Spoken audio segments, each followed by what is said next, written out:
여러분 안녕하십니까? 마음의 복TV 박재우 교수입니다. 이번 시간에는 두 번째 회복에 관한 책 내용을 설명드리려고 하는데요. 이번에 설명드릴 내용은 이제 나를 둘러싼 세상에 대한 생각은 어떤가 이거에 대해 살펴보도록 하겠습니다. 지난 시간에는 이제 나에 대한 생각이 어떠한가에 대해서 살펴보았고 그것을 합리적으로 바꿀 때 건강한 생활을 할 수 있다고 말씀을 드리는데요. 나의 주변의 세상이 어떤 곳이고 또 내 주변의 타인들이 어떤 사람들이고 또 내가 어떤 사람들인가에 대한 기본적인 믿음을 확인한다면 그 사람의 인생각본에 대해서 알 수가 있습니다.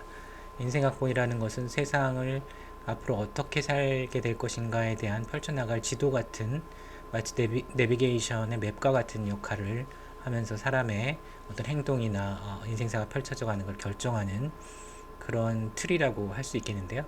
그런 인생학본을 결정하는 데 영향을 주는 신념 중에 하나가 나에 대한 신념, 그리고 타인에 대한 신념, 마지막으로 미래에 대한 신념이 되겠습니다. 오늘은 두 번째 시간으로 나를 둘러싼 세상에 대한 생각이 어떠한지, 그리고 그 생각이 좀 비합리적으로 왜곡되어 있어서 우울이나 불안을 유발할 수 있다면 그 생각을 어떻게 바꿀 수 있을지에 대해서 살펴보도록 하겠습니다. 네. 톨스토이는 그런 얘기를 했다고 하죠. 잘못된 믿음이 우리의 모든 불행을 자초한다. 그래서 잘못된 믿음을 가지고 있으면 그것으로 인해서 불행을 겪게 된다는 얘기를 톨스토이가 했다고 하는데요. 심리적인 어떤 문제에 대한 통찰을 가진 지혜로운 말이 아닐 수 없습니다. 그래서 우리가 여기서 세상에 대한 믿음의 예를 조금 살펴보면서 갈 수가 있을 텐데요. 세상을 정글이라고 믿으면 여러분 어떤 생각을 하면서 어떤 감정을 느끼면서 살게 될까요? 세상이 정글인데 자기가 상위 포식자라고 믿는다면 세상에서 좀 범법행위를 하더라도 조금 다른 사람들을 이용하기도 하고 이렇게 하면서 정글에서 상위 위치를 점하기 위해서 행동을 하게 될 테고요. 세상이 정글인데 자신이 초식동물이라고 생각한다면 매우 불안하게 살 수밖에 없을 것입니다. 이런 식으로 세상에 대한 믿음은 그 사람의 행동 양식을 결정하게 되는 측면이 있다는 것을 기억해야 되겠습니다. 이와 반대로 세상을 천국이라고만 믿으면 어떨까요? 여러분 세상이 천국입니까? 어떻게 생각하시나요? 고통이 없는 곳이고 눈물이 없는 곳입니까? 결코 그렇지 않죠. 그래서 세상을 그냥 나이브하게 천국이라고만 믿어버린다면 그렇지 않은 경험들, 눈물을 흘려야 될 때나 실패를 경험할 때 심각한 좌절에 빠질 가능성이 있기 때문에 이러한 생각도 약간은 수정이 필요한 생각입니다. 그래서 세상은 천국과 정글 사이에 어쩌면 천국과 지옥 사이 어딘가에 있는 그런 정확한 지도로 설명할 수 있는 그런 위치에 있을 텐데요. 그런 것에 대한 합리적인 생각 혹은 내가 가지고 있는 세상에 대한 타인에 대한 비합리적인 생각을 확인하고 바꾸는 방법에 대해서 차차 알아보도록 합시다. 그래서 세상이 정글이면서 자신이 초식동물이라고 믿는 사람, 그리고 세상이 정글이면서 자신이 상위 포식자라고 믿는 사람, 이 두 사람은 세상과 자신에 대한 믿음이 각자의 행동의 큰 틀에 어떻게 결정할 것 같은지 한번 생각을 해보자는 거죠. 아까 말씀드린 대로 조금 전에도 말씀드렸지만 이 자신이 초식동물인데 정글 속에 놓여 있다고 생각한다면 상당히 불안할 것입니다. 그리고 세상이 정글인데 상위 포식자라고 믿는 사람이라면 약간 범법 행위를 하더라도 다른 사람을 이용해 먹으면서 잡아먹으면서 자신의 유익을 취하려고 할 수 있겠죠. 세상이 정글이라는 생각 자체에 정의 구현에 대한 생각이 빠져 있기 때문에 그럴 수 있다라고 보여지는 것입니다.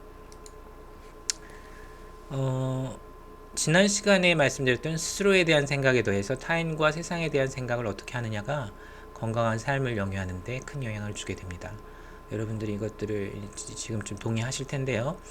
인지행동치료의 대전제는 지난 시간에도 말씀드렸지만 인지행동정서가 세계에 느슨하게 연결된 톱니바퀴로 기능한다라는 것이고, 우울증 환자들은 세상이 자신을 인정해주지 않는다거나 성공하기 힘든 장이다 혹은 극도로 능력 위주로만 돌아가는 것으로 보면서 위축되고 우울감을 경험하게 됩니다.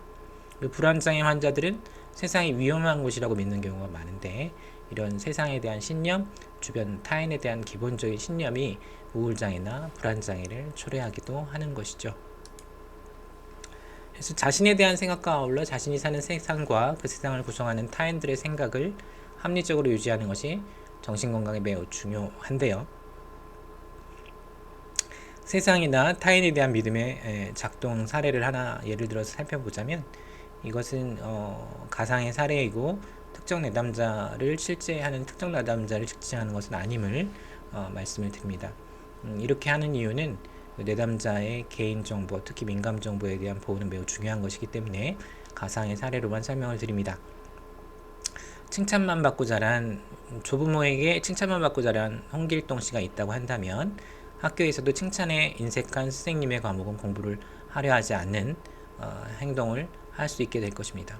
칭찬을 듣지 않으면 그 사람과 잘 상호작용을 못하는 거죠.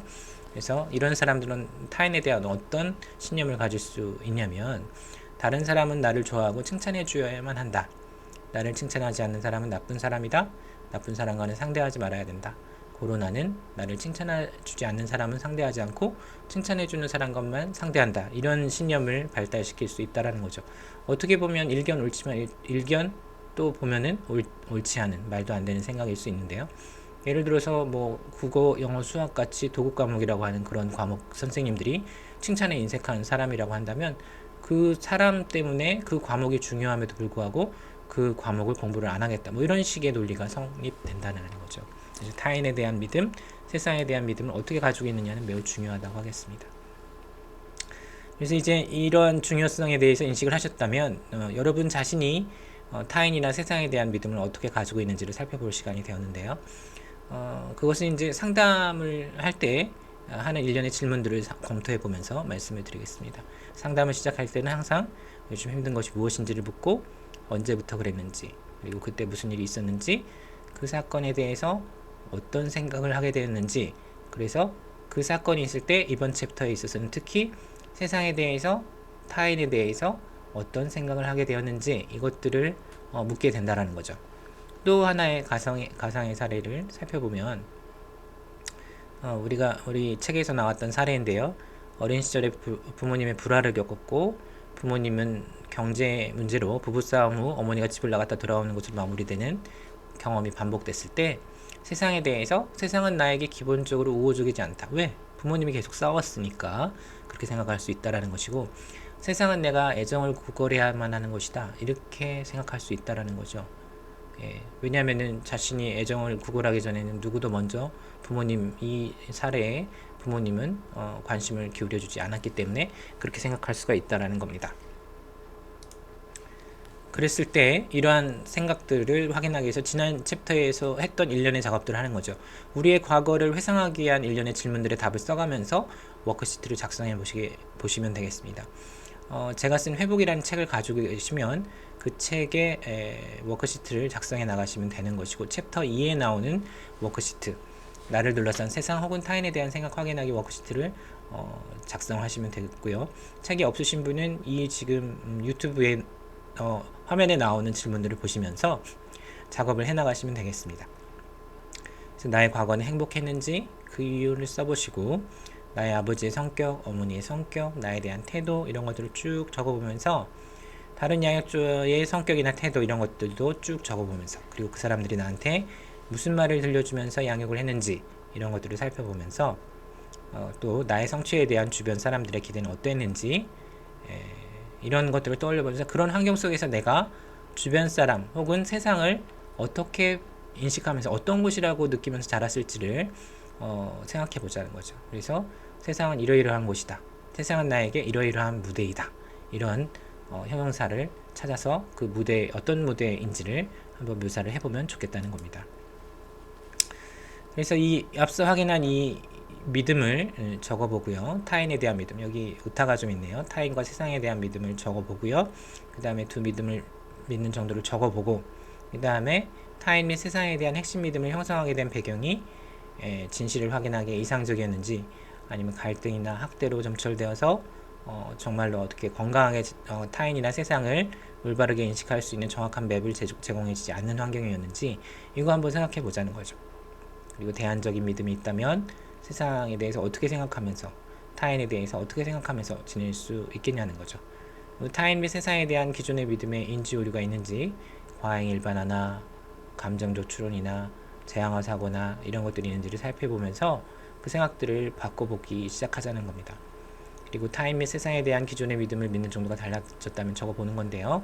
두 번째 챕터, 회복책 두 번째 챕터의 두 번째 워크시트, 타인과 세상에 대한 합리적인 생각 확인하기 워크시트를 지금 하면 되시고, 만약에 그게 어려우시다면 지금 이 유튜브 여기 화면에 나와 있는 이 글들을 보면서 다른 종이에다 연습 삼아 적어 보시면 좋겠습니다. 여기서 하나 말씀드리고 싶은 사안은, 여러분은 지금까지 세상이 어떤 것이고 스스로가 어떤 사람이라는 거에 대해서 뭐 적게는 10수년, 많게는 뭐 30년, 40년, 혹은 뭐 더 어린 나이의 분들은 한 몇 년, 뭐 한 8년부터 뭐 13년, 뭐 다양한 연령에 따라서 그 횟수만큼 그 경험을 통해서 그렇게 생각을 해오면서 자랐다라는 거죠. 그게 이제 오퍼레이팅 시스템으로 본다면 아주 오랫동안 사용되어서 너무너무 익숙한 오퍼레이팅 시스템일 거라는 겁니다. 근데 이제 여러분 윈도우 같은 거를 오퍼레이팅 시스템을 바꿀 때 생각해 보시면 아시겠지만 그걸 바꾸는 과정에서 과도기가 있죠. 컴퓨터가 컴퓨터로 기능하지 못하는 시간이 있고, 윈도우의 예를 경우 윈도우 7에서 8 거쳐서 뭐 7에서 10으로 많이 갔지만, 윈도우 7에서 8을 가려고 할 때 이 윈도우 7에 윈도우 10이 덮어지면서 아직은 컴퓨터를 사용할 수 없는 기간이 있다라는 거죠. 하지만 컴퓨터를 오래 사용하는 기간에 비해서는 짧은 시간이라는 겁니다. 그리고 가장 깨끗하게 윈도우 10을 까는 방법은 윈도우 7을 포맷을 하고 다시 까는 방법인 거죠.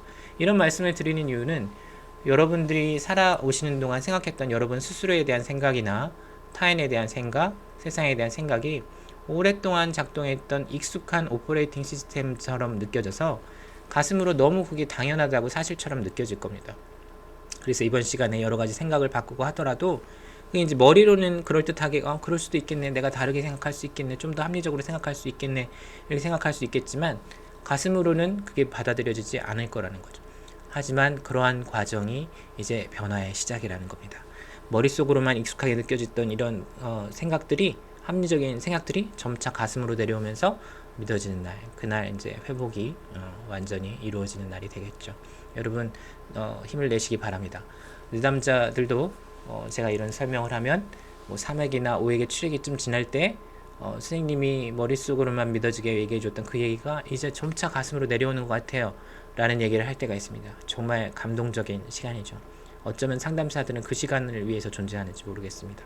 그래서 그 인격을 만나서 그 인격이 마음을 열고 새로운 지도를 찾아가는 그 광경을 보는 것, 정말 이 세상에 어떤 광경을 보는 것보다도 스펙타클하고 정말 감동적인 순간이 되는데요.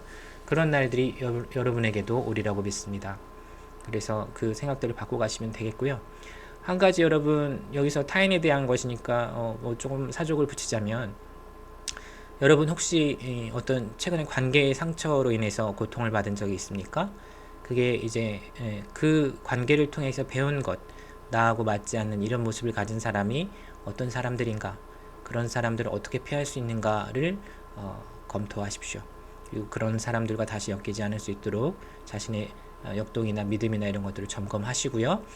자신에게 잘해주었던 사람들, 그리고 자신과 잘할 수 있는 사람들이 어떤 스타일의 사람들인지 기억을 하셔서, 세상에는 솔직히 말해서 세상이 천국처럼 모든 사람이 좋은 사람이고 천사들이 있는 것이 아니고, 그렇다고 세상이 지옥이나 정글이어서 모든 사람이 나를 잡아먹으려고 하는 그런 맹수들이 있는 것도 아니죠. 그 중간에 어디인가 있습니다. 나를 도와줄 수 있는 힘이 분명히 있고, 기꺼이 나를 도와줄 수 있는 사람도 있고, 나를 이용해 먹으려고 하는 사람들도 있죠. 최근에 기버와 테이커라는 어떤 책에 따르면, 그런 책을 쓴 어떤 사람에 따르면 악질 테이커에게 두 번 다시 이용당하지 않는 기버가 성공한다, 이런 얘기를 했습니다. 무슨 얘기냐면, 나를 이용해 먹으려고 하는 악한 사람들에게는 두 번 다시 만나지 않을 수 있는 그런 단호함을 보이되, 다른 조금 상호작용할 수 있는 사람에게는 좀 베푸는 입장에서 일을 하는 그런 기버들, 주는 사람들, 이런 사람들이 장기적으로 성공을 한다는 것이죠. 그래서 그런 것을 생각을 하시면서 잘 지내시고, 그 자신 및 타인에 대한 그런 생각들 합리적으로 조정하시기 바랍니다. 제가 말씀드릴 수 있는 메시지는, 세상은 천국도 아니고 정글도 아니지만 그 중간에 어떤 곳이지만 나를 도와줄 수 있는 어떤 사람들이 있고 그 사람들을 잘 선별해서 만난다면 내가 정말 행복하고 윤택한 친밀한 관계를 경험하면서 성공을 또 향해서 달려갈 수 있을 거라고 믿습니다. 여러분 힘 잃지 마시고요. 힘들 때에도 기억하시면서 이렇게 생활에 나가시기 바랍니다. 그럼 오늘 여기까지 하겠습니다. 감사합니다.